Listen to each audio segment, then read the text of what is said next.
Kumusta, mahal kong kapatid na lalaki, mahal kong kapatid na babae? Dalangin ko na ang kapayapaan ng Panginoong Hesus ay mapasa iyo ngayon at sa iyong pamilya rin. Ako si Pastor Antonio Jr. at nais kong ibahagi ang mensaheng inilagay ng Diyos sa aking puso. May kinalaman ito sa pananalapi, ibig sabihin, pera. Alam ko iniisip mo, Pastor, wag muna yan pag-usapan. Dahil dumadaan ako sa problema sa relasyon o kaya naman hindi ako okay sa emosyonal na kalagayan ko. Pero, mga kapatid, alam ko na kung ibabahagi ko sa inyo ang aral na ito ngayon, maaaring magbago ang buhay mo at bilang resulta, gumanda rin ang iba pang aspeto ng buhay mo. Alam mo ba, ang kakulangan ng pera ay maaaring makaapekto sa relasyon mo sa Diyos. Ayon sa Biblia, hindi lang sabi ko. At magbibigay ako dito ng ilang halimbawa ng mga lalaking nagdesisyon ng mali pagdating sa pera. At iyon ang naging kapahamakan, hindi lang para sa kanila, kundi pati na rin sa kanilang pamilya. Dahil kapag ang isang tao ay sakim, hindi lang siya nagkakasala laban sa Diyos, kundi nakakasama rin siya sa kanyang mga kapamilya. At makikita mo rito na ang aral na ito ay makakatulong sa maraming tao.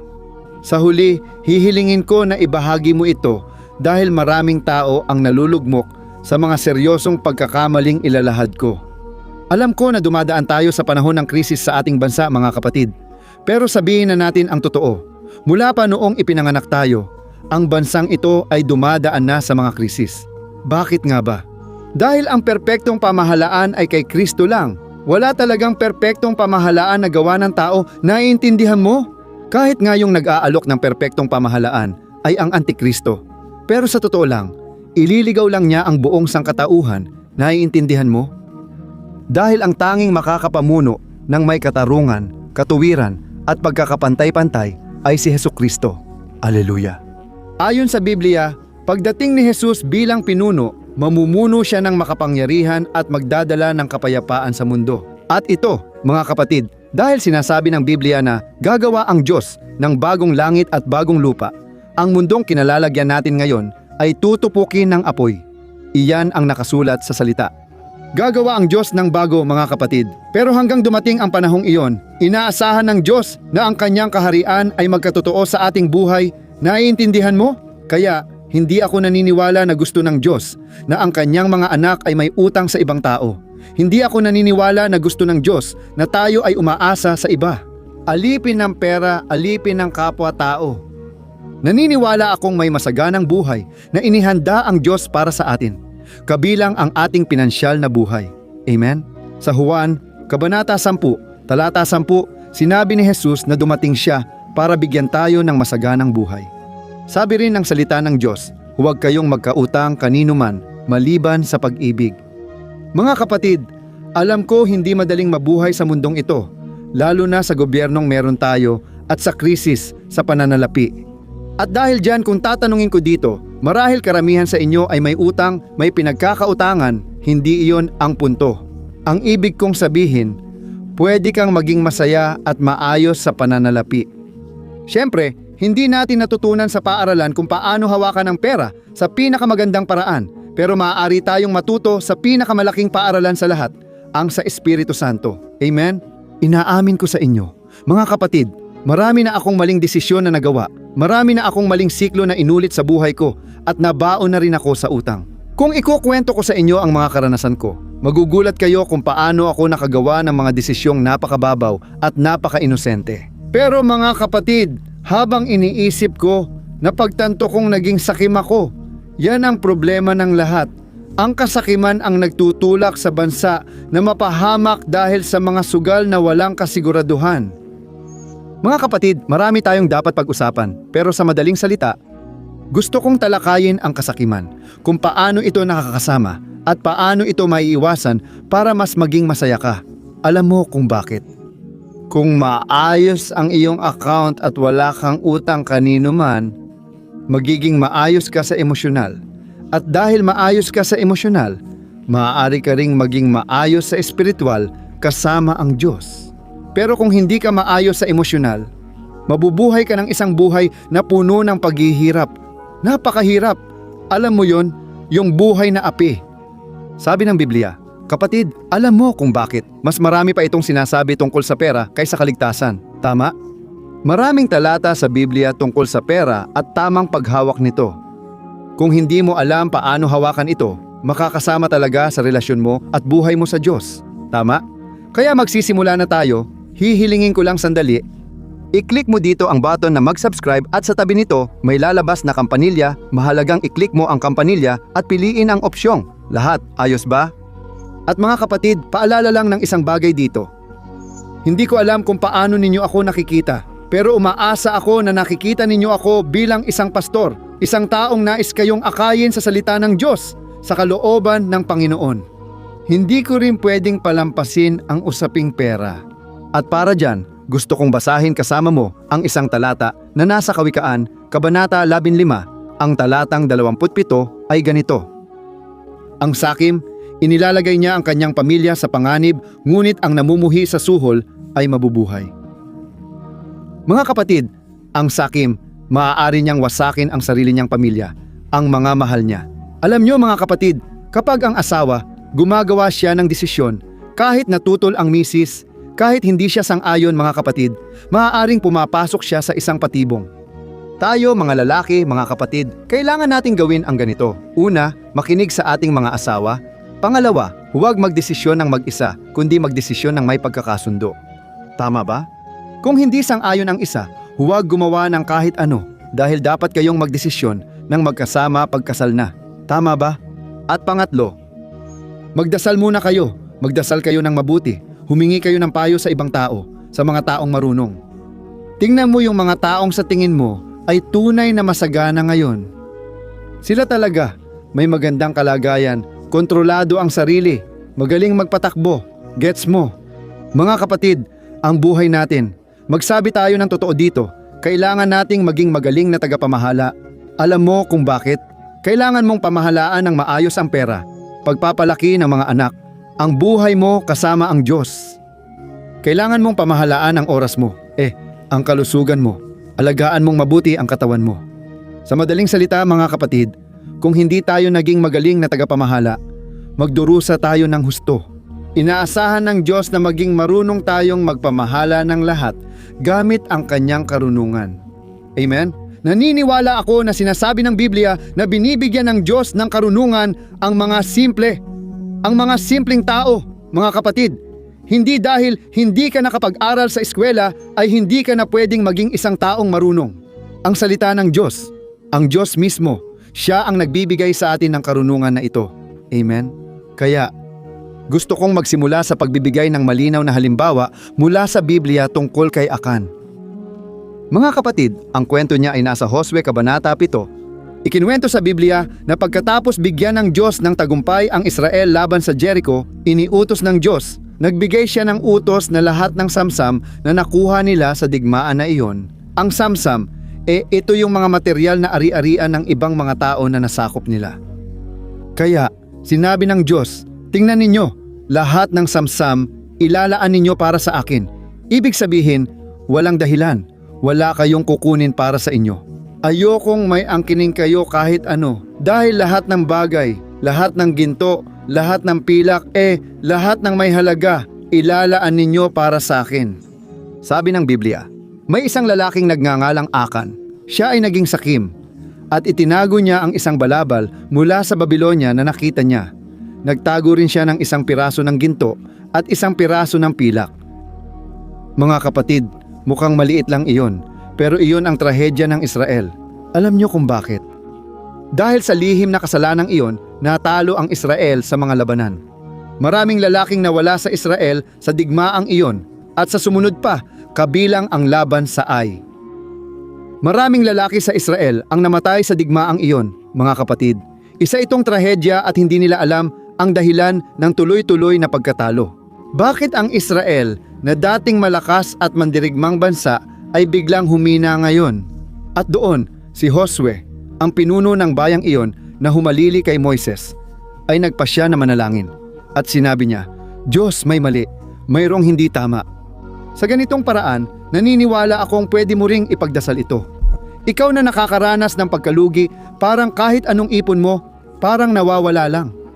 O baka tinatanggap mo pero hindi mo nahahawakan o napupunta sa account mo. Panahon na para tanungin ang Diyos at tingnan ang sarili mo. Baka may mali akong ginagawa, hindi marunong mag-manage o hindi sumusunod sa Diyos.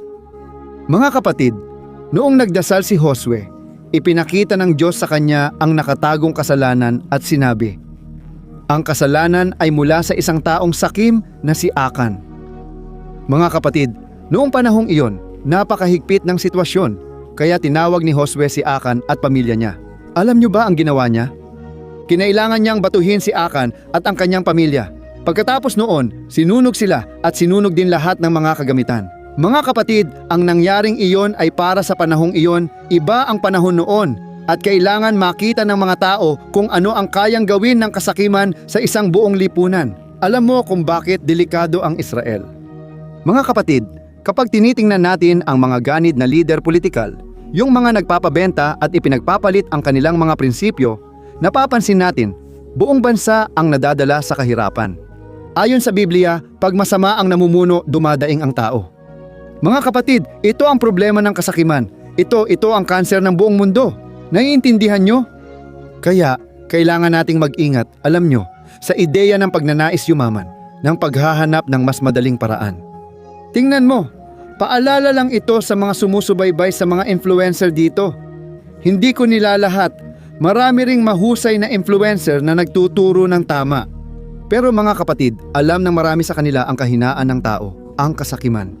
Pagkatapos, nag-aalok sila ng mga kurso, kahit tungkol sa cryptocurrency. Mga laro, kahit ano pa man yon. Kasi alam nila na madaling madapa ang mga tao. At iniisip nilang kumita ng pera mula doon, hindi iniintindi ang kapahamakan ng iba. Bakit? Iniisip lang nila ang sarili at bulsa nila. Gusto lang nilang malaman kung kikita sila, kahit ano pa mangyari. Alam nila na mabilis magreklamo at lumimot ang mga tao sa internet. Kaya sila ang nakakalamang. Kaya huwag agad maniwala sa lahat ng naririnig ninyo, mga kapatid. Sinasabi ko ito dahil naranasan ko na ring mahulog sa kasalanan ng kasakiman at mataas ang naging kapalit. Mga kapatid, naaalala ko noong bagong kasal pa lang ako at inalok ako ng isang multi-level marketing. Mga kapatid, sino ba talagang yumaman dyan? Wala, kasi kailangan mag-imbita pa ng iba. Pero naisip ko, baka ito ang pintong binuksan ng Diyos para sa akin. Mga kapatid, nalugi ako ng todo. Hindi ko kayang gastusin ang pera na, nagsisi ako at humingi ng tawad sa Diyos. Mahina talaga tayo. Mag-ingat tayo sa mga tukso na dumarating at may isa pa akong halimbawa na ikukwento. Si Gehazi, isang lalaki sa Biblia, ay lingkod ng propetang Eliseo. Naalala mo ba si Eliseo na nakausap si Naaman, komandante ng hukbo ng Syria? Sabi niya, Naaman, lumublob ka ng 7 beses sa ilog Jordan para gumaling. Sinabi ni Naaman, ay nako, napakasimple naman yan. At marumi pa ang tubig, hindi ako papasok sa ilog na yan. At ang mga kaibigan ni Naaman, ang mga malalapit sa kanya, sinabi sa kanya, tingnan mo, baka ito na ang pagkakataon mong gumaling sa ketong. Kasi si Naaman, mataas ang tingin sa kanya ng ibang tao, ng lipunan. Pero siya, kapag inaalis niya ang kanyang baluti, napapansin niyang may ketong siya. At sobrang sakit nun para sa kanya. Alam mo? At sa pamamagitan ng isang hindi inaasahang paraan, pinagaling siya ng Diyos. Nang nagpakumbaba siya at iniwan ang kayabangan at pagkamakasarili, pinili niyang lumubog ng 7 beses sa ilog na iyon. Sabi sa Biblia, naging sobrang linis ng balat niya na parang balat ng sanggol. Mga kapatid, alam niyo ba kung ano ang nangyari? Gusto niyang magbigay ng mga regalo kay Propeta Eliseo bilang pasasalamat. Pero si Propeta Eliseo ay tumanggi at nagsabi, hindi ko kailangan yan, sapat na ang biyayang bigay ng Diyos. Salamat. Pero mga kapatid, alam niyo ba ang ginawa ng lingkod ni Propeta Eliseo? Nagsinungaling siya at gumawa ng kwento. Tumakbo siya papunta kay Naaman at gumawa siya ng kwento para makuha niya ang mga regalo. Ibig sabihin, niloko niya si Naaman.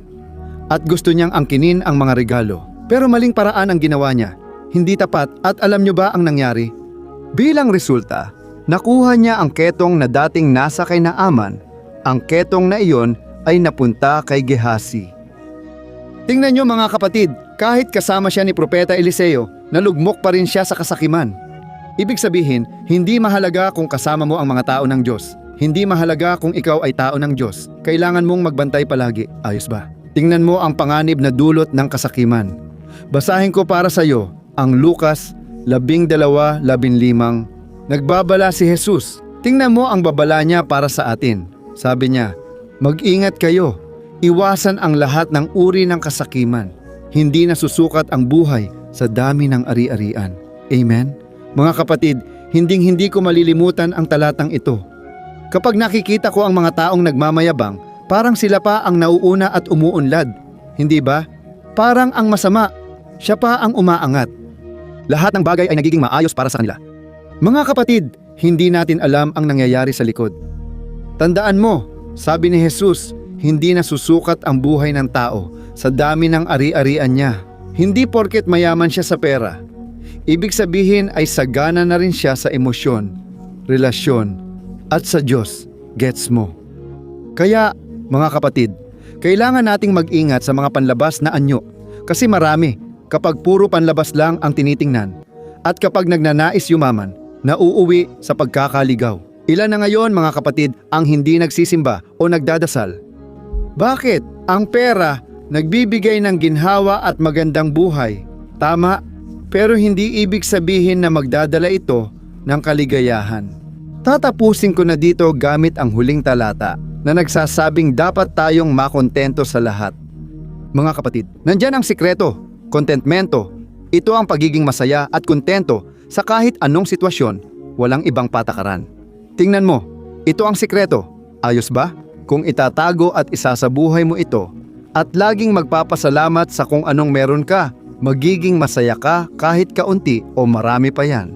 Nakita ko kung paano pinalago at pinayaman ng Diyos ang marami. Binuksan ang mga pintuan dahil una niyang nakita ang kanilang puso. Kaya kung meron kang pusong masunurin, pusong nagmamahal sa Panginoon. Gusto ko lang basahin ang talatang ito. At gusto kong ipakita sa iyo na handa ka ng umunlad dahil kung ang puso mo ay para sa Diyos, alam niya na hindi mo ididiyos ang pera. Hindi ka magiging alipin ng pera. Diyan, handa ka ng umunlad sa buhay. Amen? Babasahin ko ito. Pagkatapos ay agad tayong magdasal dahil gusto kitang ipagdasal ngayon. Tingnan mo kung ano ang nakasulat sa unang Timoteo. Kabanata 6, talata 7 hanggang 10. Ganito ang sabi, wala tayong dinala sa mundo nang tayo ay isinilang at wala rin tayong madadala kapag tayo ay aalis dito. Kaya kung may pagkain at damit tayo, maging kontento na tayo. Ngunit ang mga nagnanais yumaman ay nahuhulog sa tukso at mga bitag at sa maraming hangal at mapaminsalang mga pagnanasa na nagdadala sa kanila sa kapahamakan at pagkawasak. Ang pag-ibig sa pera ang ugat ng kasamaan. Ang iba dahil sa pagnanasa sa pera ay naligaw sa pananampalataya at nagdulot ng maraming pagdurusa sa sarili. Amen? Naniniwala ako mga kapatid na marami sa inyo dito ay naalala ang isang bahagi ng inyong buhay kung saan kayo ay nawalan ng pera.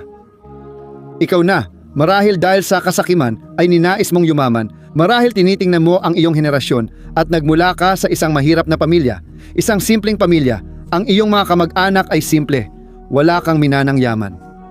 Tapos ang kaaway ay nagsisimulang bulungan ang iyong isipan ng ganito, dapat kang gumawa ng mas matapang na hakbang at pumasok sa negosyo para mas kumita.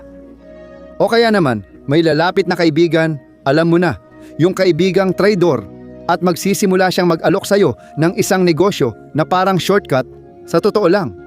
Ito ay para mas madali at mabilis kang kumita ng pera. Mga kapatid, ilan na ba ang nawalan ng pera at hanggang ngayon ay naghihirap pa rin? May mga tao, mga kapatid, na sa kasamaang palad, hindi na nakakabangon. Kung walang pananampalataya o tiwala sa Diyos ang tao, maaari niyang wakasan ang buhay niya, kaya mas seryoso ito kaysa akala natin. Sinasabi rito, kung may pagkain at damit ka, dapat kang makontento. Mga kapatid, hindi ko sinasabing madali ito. Madaling sabihin, Pastor, pero hindi ko sinasabing madali ito, mga kapatid. Ganito lang ang ibig kong sabihin. Pwede kang maging kontento pero hindi nagpapakampante, tama? Hindi niya sinabi dito, magpakakampante ka na lang, manatili ka na lang kung nasaan ka. Hindi ganon. Kailangan mong maging kontento. Hindi ibig sabihin na hindi ka nalalaban.